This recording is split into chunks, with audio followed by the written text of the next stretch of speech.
Мал аж ахуйн эдийн засгийн эргэлтийг нэмэгдүүлэх төсөл малын эрүүл мэндийн үйлчилгээг бэхжүүлэх бүрэлдэхүүн хэсэг үзүүлж байна.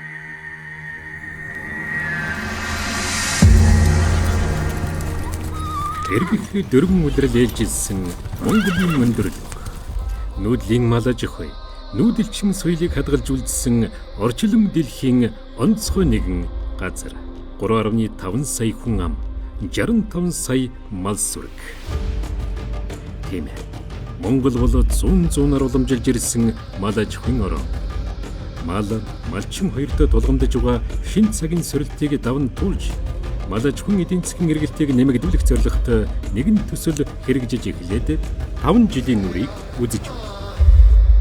Эдийн засгийн эргэлтийг нэмэгдүүлэх гэдэг үгийн товчлол нь ЭЗЭН буюу эзэн. Энэ төсөл Монгол малчид, Монгол улс, Эрдэнэт сүргийн эздэд эдийн засгийн үр шимээ өгөх учраас товчлол нэр нь ч утга учиртай мэт. Эрүүл мал илүү ашиг шим өгнө. Ашиг шин нэмэгдснээр нэмүртэг бий болно. Энгийн нэгэн логик. Тэгвэл малын эрүүл мэндийг хамгаалахад, малын өвчнөд оновчтой тэмцэхэд юу энэ тэргуунд чухал байна? Энэ асуултын хариулт ч төслийн гол зорилтуудын нэг юм. Малын эрүүл мэнд бүрэлдэхүүн хэсгийн зорилгыг цөөн үгэнд хураангуйлж хэлвэл мал амтны эрүүл мэндийн үйлчилгээний цогц тогтолцоог бэхжүүлэх юм. Өнгөрсөн хугацаанд мал аж ахуйн салбарт тулгамдаад байсан эдгээр асуудлуудыг системтэйгээр шийдвэрлэж, сөр хөгжүүлэлтүүдийг хийхэд төслөөс анхаарч ажиллажээ. 2020-2025 оны хугацаанд өрнөсөн олон ажлаас онцолж сөөнийг танилцуулъя. Шүлхий.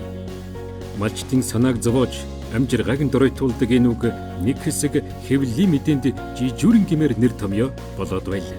2021-с 2022 онд 18 аймгийн 98 суманд шүлхий дэгдлээ. Яг энэ үед төслөөс зөвхөн үхэр сүргийг дархлаажуулах шинчилсэн техникийн зөвлөмж боловсруулжээ. Уг зөвлөмжийн хэрэгжилтэнд дэмжлэг үзүүлж 6.5 сая тонн вакциныг Монгол улсын засгийн газарт хүлээлгэн өгсөн юм.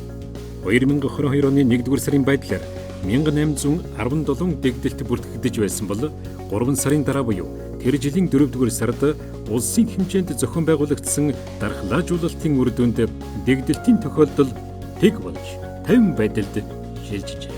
2022-оос 2024 онуудын тандалтын судалгаач мөн ижил үр дүнг харуулж байгаа юм. Одоогийн байдлаар бол Монгол улс шилхийн өвчнөөр бүрэн 50 байна. Энэ 50 байгаагаа баталгаажуулах зорилгоор Дэлхийн мал амтны эрүүл мэндийн байгууллагад дараагийн 5 жил хэрэгжүүлэх шилхийн өвчнөдтэй тэмцэх хяналтын хөтөлбөрөөр мал аж ахуйн эдийн засгийн эргэлтийг нэмэгдүүлэх төсөлтэй хамтран илгээгээд байна. Энэ хяналтын хөтөлбөрийг Дэлхийн мал амтны эрүүл мэндийн байгууллагаар баталгаажуулснаар Монгол улсын мал аж ахуйн гаралтай бүтээгдэхүүний гадаад худалдааны чөлөөт байдлыг дээшлүүлж, ингэснээр экспортыг нэмэгдүүлэх, малчин өрхийн орлогыг нэмэгдүүлэх энэ том алхам болох юм аа. Энэ бол шинжлэх ухааны үндэслэлтэй боловсруулагдсан дархлаажуулалтын шинчилсэн тактикийн бодит үр дүн. Эдийн засаг, цар хүрээ, хүн хүч, цаг хугацааны хувьд оновчтой шийдэв. Малын эмчийн үргэлжилсэн сургалт.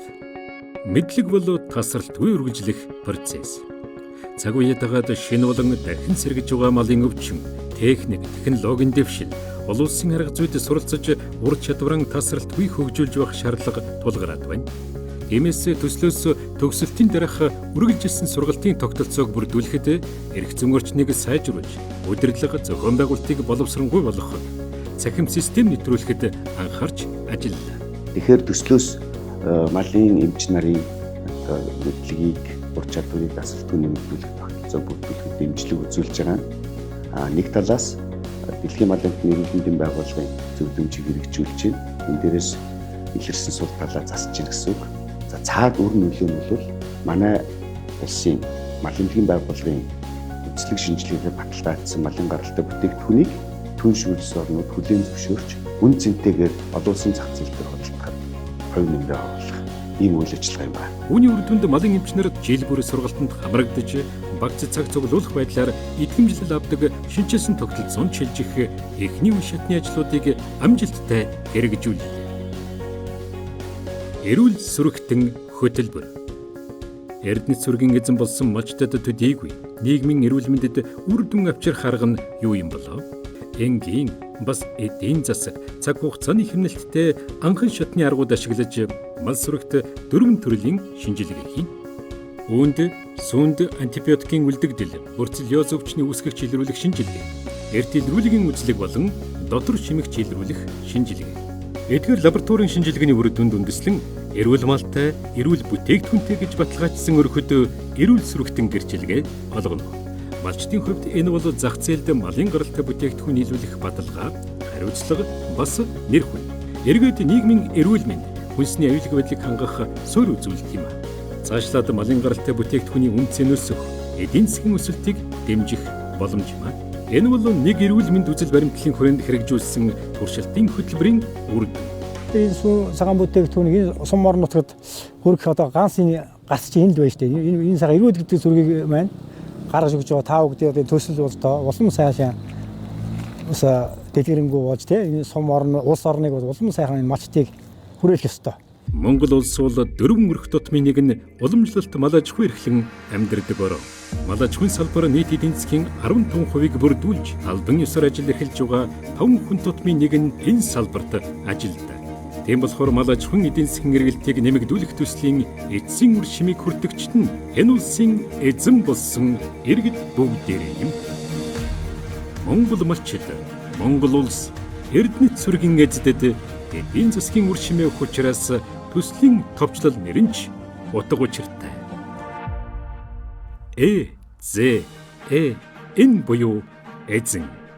Эрүүл мал Монголын баялаг.